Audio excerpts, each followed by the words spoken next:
नमस्ते, good morning. कैसे हैं आप सभी? आई होप आप ठीक होंगे। जैसा कि हम लोग अगली वीडियो में स्पर्मेटोजेनेसिस को पढ़ा, ठीक है। अब भी हम लोगों ने डायरेक्टली ये जान लिया था कि शुक्रजनन का निर्माण होता कैसे है, ठीक है। शुक्रजनन का निर्माण कैसे होता है इसके बारे में हम लोगों ने जान लिया था, लेकिन उसके जो प्रोसेस होते हैं उसमें सिर्फ हम लोगों ने जाना था कि जनन एपिथेलियम के द्वारा जो होते थे वो किसका, स्पर्मेटिड्स का निर्माण हो जा रहा था, ठीक है।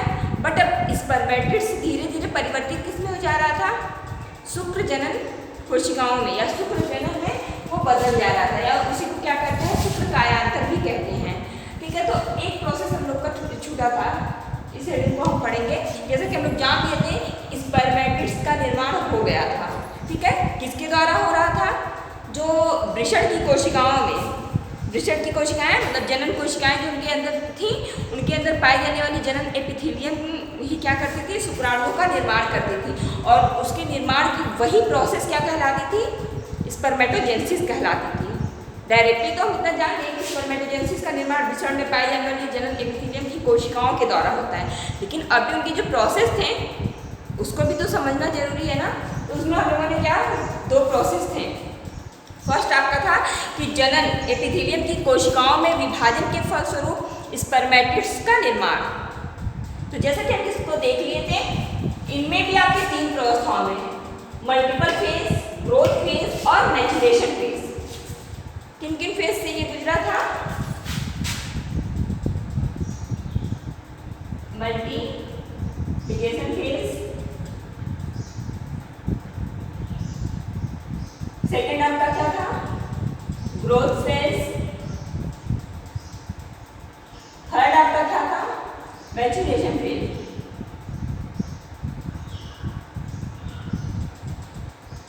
इन तीनों को हम लोगों ने इसमें जान लिया था, ठीक है। आपने क्या जाना था कि जो स्पर्मेटिड्स थे वो तो जनन कोशिकाओं से ही उनका निर्माण हो जा रहा था, ठीक है। वहीं से उनकी प्रोसेस शुरू हो जा रही थी, लेकिन प्रोसेस भी जो थे वो तीन प्रोसेस में थे। मल्टीप्लिकेशन फेज के द्वारा पहले उनके अंदर कई बार विभाजन होता था, ठीक है। माइटोसिस डिवीजन के फलस्वरूप उनके अंदर पाई जाने वाली कोशिकाएं जो थी वो बार बार विभाजित हो रही थी। सेकेंड में उनका ग्रोथ हो रहा था, उन बने हुए कोशिकाओं का, बने हुए जो शुक्राणु थे उनका ग्रोथ हो रहा था। और तीसरे में वो मैच्योरेशन फेज थे, मतलब वो परिपक्व अवस्था में दो स्टेज में जाते थे, ठीक है। दो मतलब पहला तो प्रथम परिपक्व अवस्था और दूसरा द्वितीय परिपक्व अवस्था।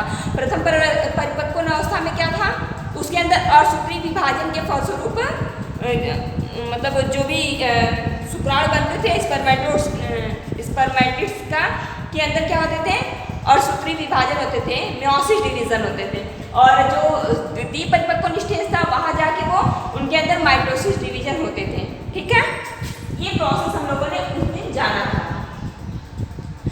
अभी हम देख लेते हैं कि शुक्रकायांतर क्या होते हैं। ये इन्हीं का पूरे स्पर्मेटिड्स के द्वारा इनका कैसे निर्माण हो रहा है उसके बारे में ये सिर्फ गुणसूत्रों के माध्यम से, ठीक है, क्रोमोसोम्स के माध्यम से हम जान लेंगे।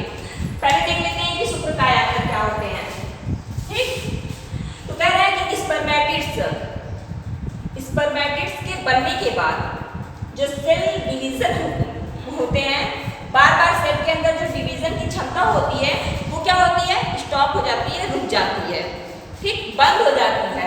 फिर पुनः उनके अंदर क्या रहेगा, जो लैंगिक प्रजनन में जो सेल बने होते हैं उनके अंदर लैंगिक प्रजनन की क्षमता होती है, तो वो लैंगिक प्रजनन में भाग लेने के लिए प्रत्येक स्पर्मेटिड्स का कायांतर हो जाता है। जितने भी मतलब बने हुए क्रोमोसोम्स होते हैं वो क्या करते हैं, लैंगिक प्रजनन में भाग लेते हैं, ठीक है। और प्रत्येक स्पर्मेटिड्स मतलब जो स्पर्मेटिड्स बन चुके हैं उनका क्या होता है, कायांतर हो जाता है, मतलब बदलाव हो जाता है। कह रहे हैं कि इस प्रक्रिया में जब इनका कायांतर होता है तो उस प्रक्रिया में जो शुक्राणु होते हैं वो उस टाइम में गोल आकार में होते हैं, पतले होते हैं, लंबे धागे के समान होते हैं। शुक्राणु होते हैं गोल, पतले, लंबे धागे के समान होते हैं। वो क्या होते हैं, डायरेक्टली शुक्राणुओं में परिवर्तित हो जाते हैं। क्या हुआ कि उनके अंदर जो भी शुक्राणु पाए जाते हैं, स्पर्मेटिड्स के बाद जो शुक्राणु बन रहे थे वो गोलाकार में पतले धागे के समान की संरचना में थे, वो डायरेक्टली शुक्राणु, जैसा कि आप जानते होंगे कि शुक्राणु जो होते हैं वो क्या होते हैं, फ्लैजिलेटेड स्ट्रक्चर में होते हैं। इस तरह से होते हैं, ऐसे ही होते हैं ना, एक साइड में हल्का सा नुकीला, ये शुक्राणुओं की संरचना होती है। वो शुक्राणुओं में क्या होते हैं, परिवर्तित हो जाते हैं। शुक्र कायांतर की यही प्रोसेस कह रहा है कि शुक्राणुओं को स्पर्मेटिड्स का एक रूप से दूसरे रूप में बदलने की ही प्रक्रिया क्या कहलाती है, स्पर्मेटोजेनेसिस कहलाती है। क्या कहलाती है, स्पर्मेटोजेनेसिस। जिसको हमें पढ़ना था वो प्रोसेस आपका शुक्र कायांतर के बाद कंप्लीट हो गया।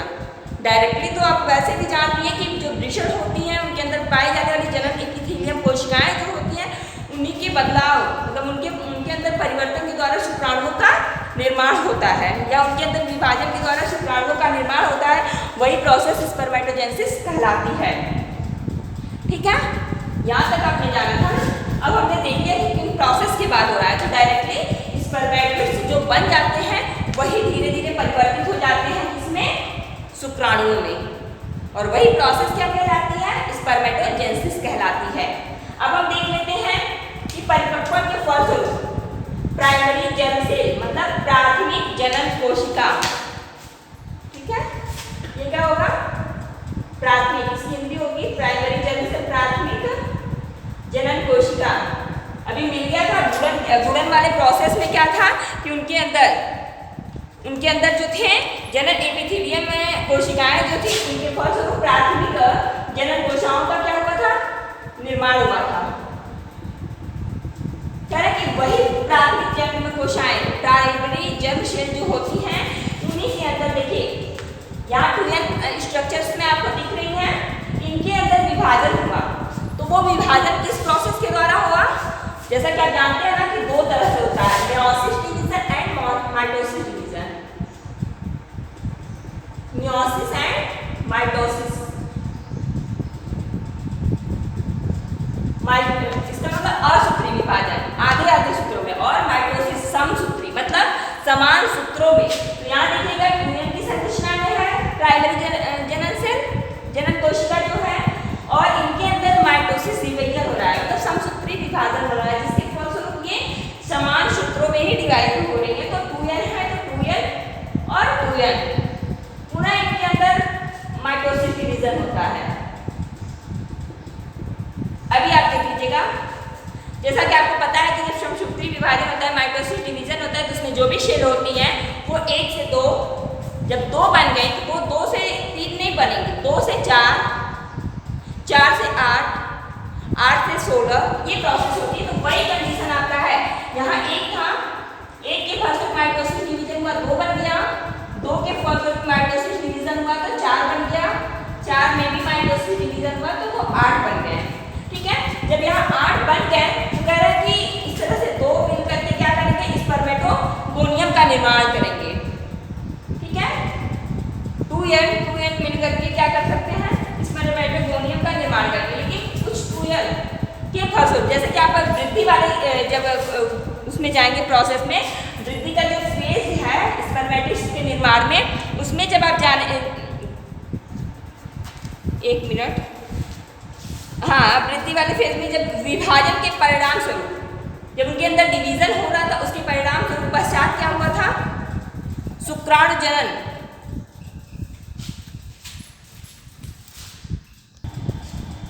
कह रहे कि जो देखिएगा विभाजन के फलस्वरूप जो स्पर्मेटोगोनियम बना हुआ है, इसमें क्या होगा कि जो शुक्राणु जनन बना हुआ है उसको न्यूट्रिशन की जरूरत पड़ेगी। तो वृद्धि में ही तो उसको न्यूट्रिशन प्राप्त होते हैं, तो वो न्यूट्रिशन प्राप्त करेंगे तो उनको एक जगह कलेक्ट करते हैं, और कलेक्ट करके क्या होंगे, आकार में बड़े हो जाते हैं।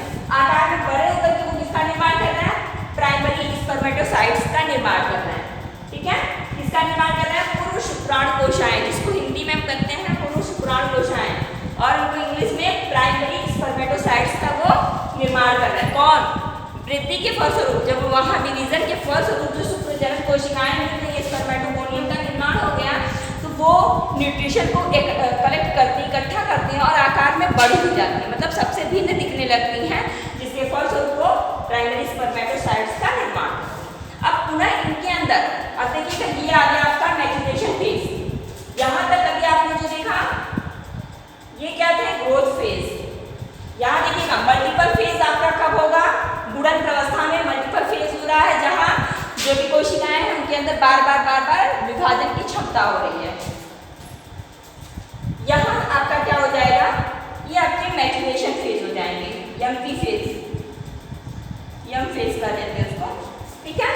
अब यहाँ हुआ क्या कि जो ये 2 प्राइमरी स्पर्मेटोसाइट्स बने हैं उनके अंदर प्रथम परिपक्वन अवस्था होगा, फर्स्ट मैच्योरेशन फेज स्टार्ट होगा।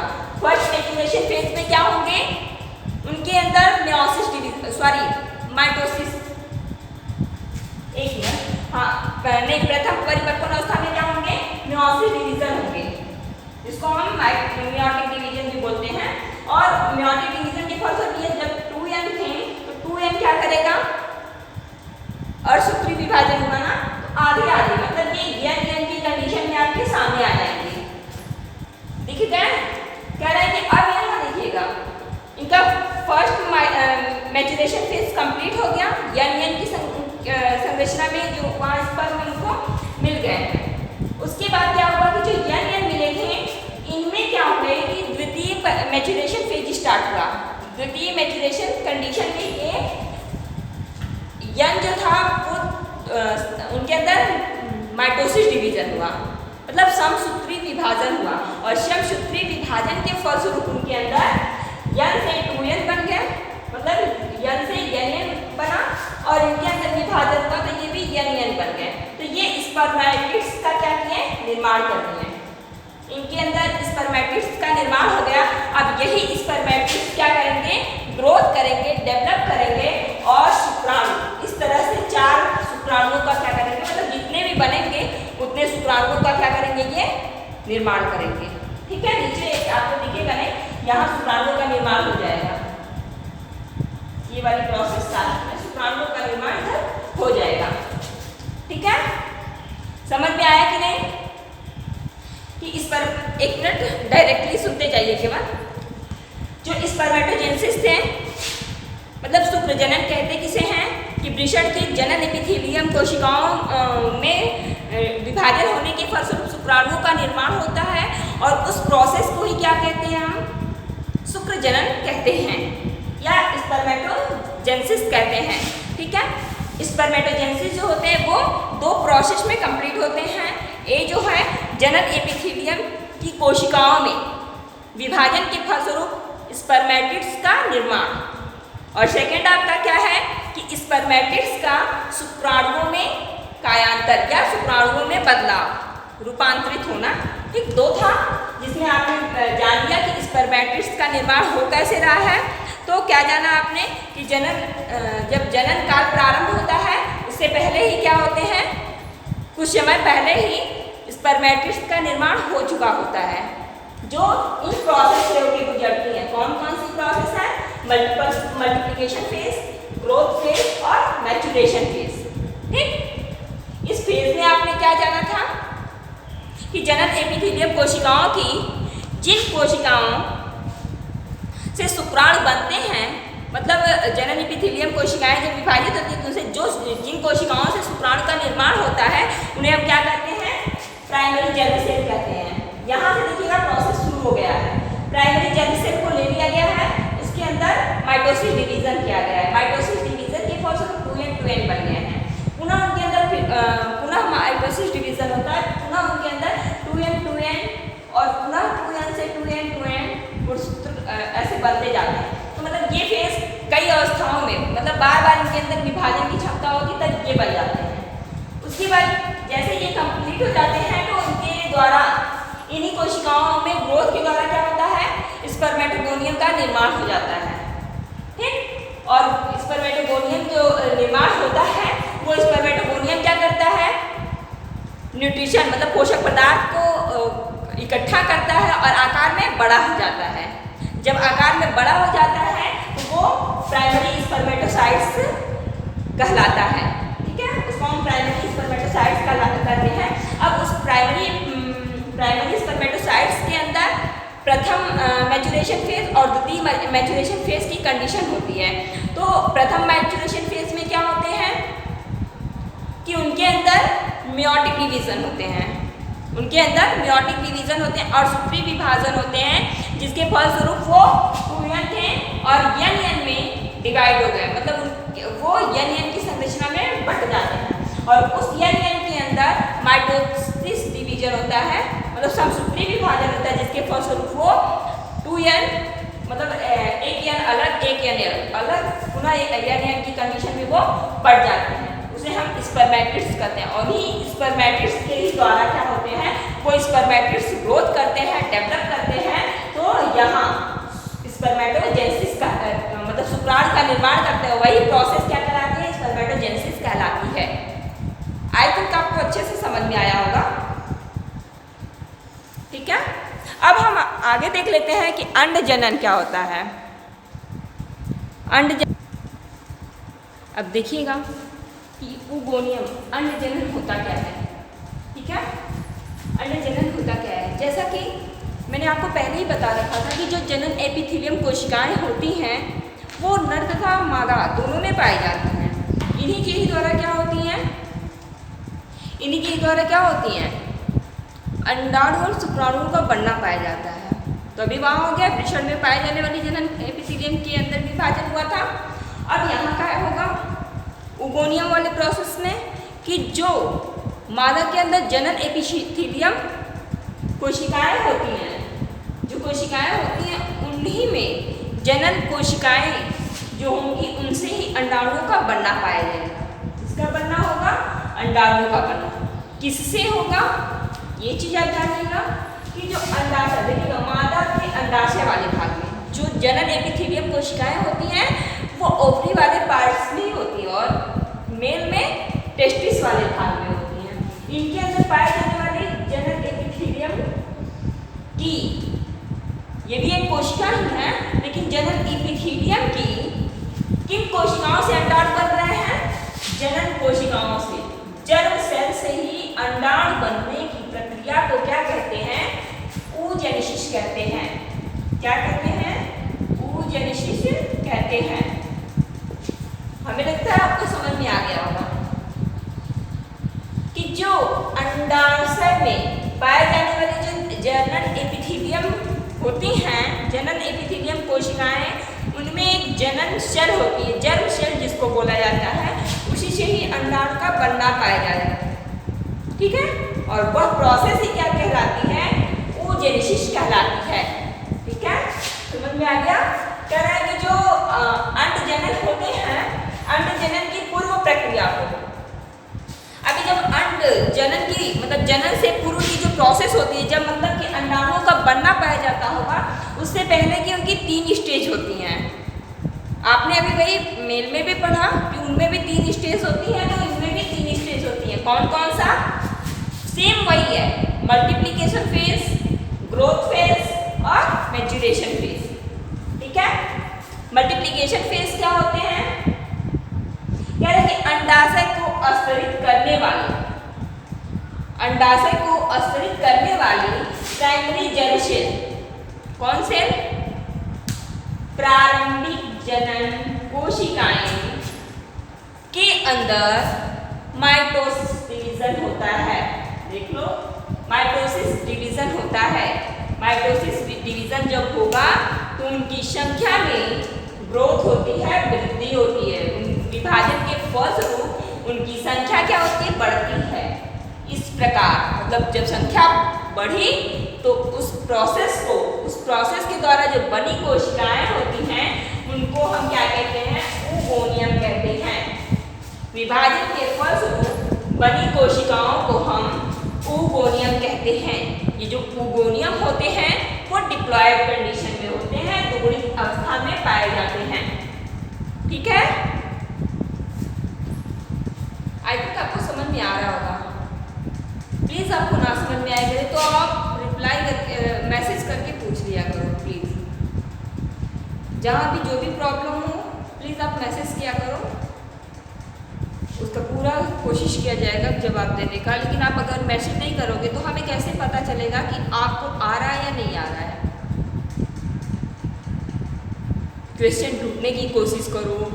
बुक्स आप लोग खुद खरीद लो, और अगर बुक सामने होंगी उसके बाद आप मोबाइल से देख के स्टडी करोगे तो आपको लगेगा हाँ टॉपिक में मैम कहाँ छोड़ रही हैं, क्या चीज़ें मतलब मिस्टेक बोल रही हैं, तो आप उसके हिसाब से आप क्वेश्चन पूछोगे। अगर आपके पास बुक नहीं होगी तो टीचर जो पढ़ाएगा आप वही पढ़ोगे ना।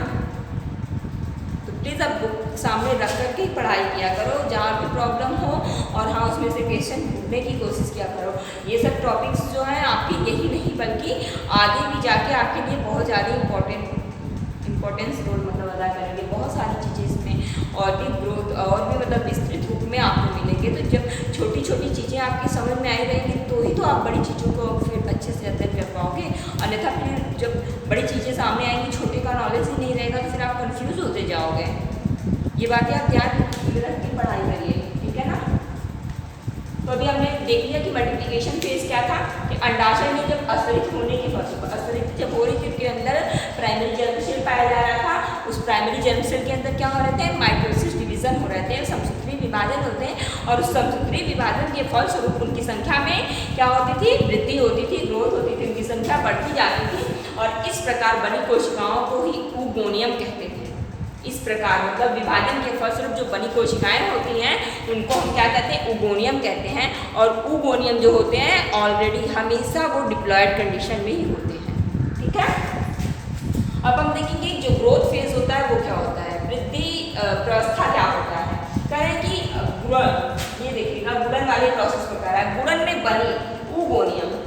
अभी अगली वाले में भी आपने यही पढ़ा कि उनके अंदर जो शुक्राणु बन रहे थे वही क्या करते थे, ग्रोथ वाले फेज में आते थे और न्यूट्रिशन पोषक पदार्थ को क्या करते थे, अपने अंदर इकट्ठा करते थे और वो आकार में बढ़ जाते थे। आकार में बढ़ जाते थे तो वो प्रथम मतलब क्या बड़े होकर के और सेल से क्या होते थे, अलग भिन्न दिखने लगते थे। तो जिसको क्या कहते थे, प्राइमरी जनरल सेल कहते थे ना, या उसको प्राइमरी स्पर्मेटोसाइट्स कहते थे। तो ठीक है, वही प्रोसेस यहाँ है कि गुणन प्रावस्था में बनी ऊगोनियम। गुणन प्रावस्था में देख लीजिएगा ऊगोनियम का निर्माण कब हुआ, उनके अंदर बार बार विभाजन के फलस्वरूप बहुत ज़्यादा संख्या में मतलब बहुत ज़्यादा संख्या में वहाँ मियोसिस के फलस्वरूप बहुत ज़्यादा संख्या में जो होते हैं वहाँ इस अंडाणुओं का बनना पाया जाता है।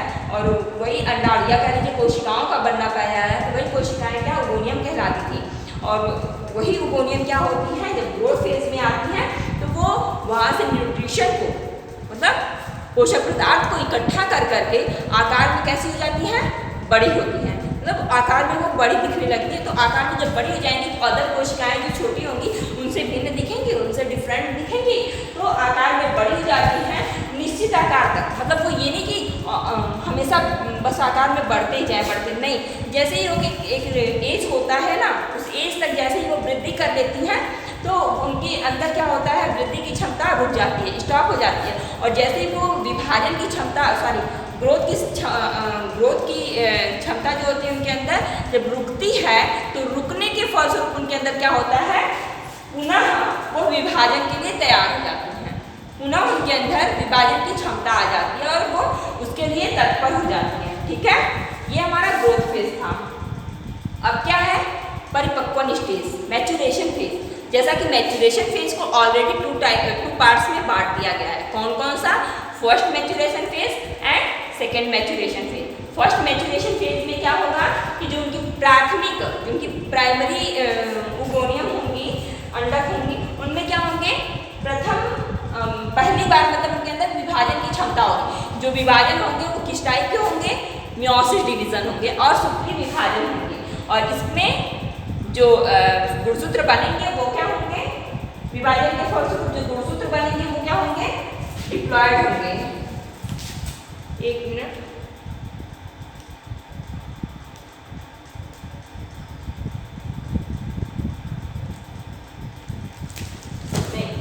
डिप्लॉयड होंगे या अनप्लॉयड बनेंगे, ठीक है ना। विभाजन के फलस्वरूप जो होंगे गुणसूत्र बनेंगे वो डिप्लॉयड होंगे। करें देख लीजिएगा इसके हिसाब से कि प्राथमिक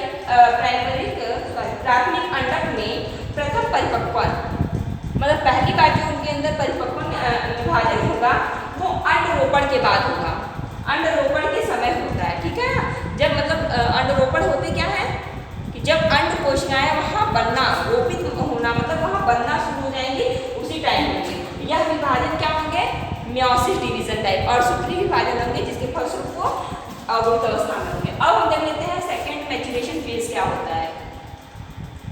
कह रहे कि यह विभाजन लगभग उस समय होता है कब, जब उनके अंदर अंडवाहिनी के द्वारा अंडाणु वहां पहुंच जाते हैं। कह रहे कि यह विभाजन लगभग उस समय होता है जब अंडाणु अंडवाहिनी में पहुंचता है, जब अंडवाहिनी के द्वारा अंडाणु वहां तक पहुंच जाता है, तब ये प्रोसेस शुरू होता है। कौन सा, सेकेंड मैच्योरेशन स्टेज। जैसा कि आप जानते हैं कि जो सेकेंड मैच्योरेशन स्टेज होता है वो माइटोसिस डिवीजन होता है, समसूत्री विभाजन होता है, ठीक है। तथा उस समय तक वो पूर्ण नहीं होते हैं, तथा कह रहे हैं कि वो अंदर तो पहुंच जाते हैं लेकिन तब तक वो पूर्ण रूप में नहीं होते हैं, जब तक कि वहाँ स्पर्म क्या हो, शुक्राणु उसमें पहुंच नहीं जाते, ठीक है। जब तक कि वहाँ शुक्राणु क्या हो, पहुंच नहीं जाते, यह विभाजन समसूत्री हो जाता है। जब वहाँ पहुंच जाएंगे, दोनों में फ्यूजन होगा, फ्यूजन के फलस्वरूप वहाँ बनना पाया जाएगा, तो इस तरह क्या होता है, अंडजनन का निर्माण होता है। इस तरह से अंडाणुओं का निर्माण होता है, ठीक है। देखिएगा इनके गुणसूत्रों के माध्यम से देख लेते हैं। यहाँ देख रहे हैं आपको प्राइमरी जर्म सेल का निर्माण हो गया, उन्हीं प्राइमरी जर्म सेल को हम ले लेते हैं। अब कह रहे हैं कि प्राइमरी जर्म सेल में क्या हो रहा है, मियोसिस डिवीजन हो रहा है और यह विभाजन क्या हो रहा है, बार बार हो रहा है, ठीक है। और देख लीजिएगा यहाँ जो प्राइमरी जर्म सेल है उनके अंदर बार बार विभाजन हुआ, तो 1 से 2 बने, 2 से 4 बने, 4 से 8 बन गए। ये सारे प्रोसेस क्या है, समसूत्री विभाजन के फलस्वरूप हुए हैं, इसलिए इसको हम क्या कहते हैं, मल्टीप्लिकेशन फेज कहते हैं, मल्टीप्लिकेशन फेज कहते हैं इसलिए इसको। उसके बाद क्या है, ये वाला स्टेज ग्रोथ फेज है,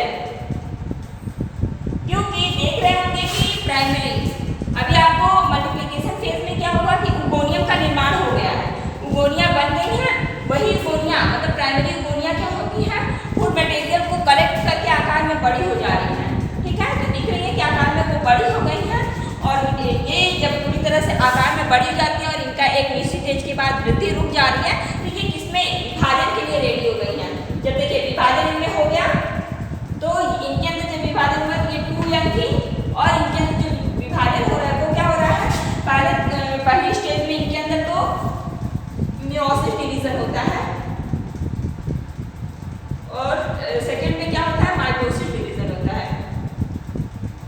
तो मियोसिस डिवीजन जब हुआ है तो वो यंग की कंडीशन पर बनी है, तो एक यंग तो उसी तरह है, दूसरे में क्या होगा, ग्रोथ हो रहा है अभी भी, और ये सेकेंडरी उसका एक्स का क्या कर रही है, निर्माण कर रही है।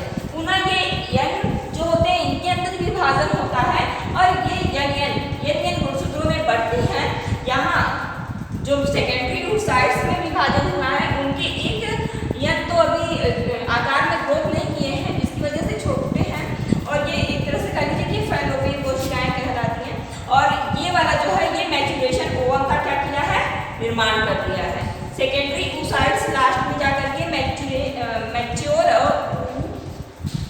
ओवम का क्या किया है, निर्माण किया है, ठीक है।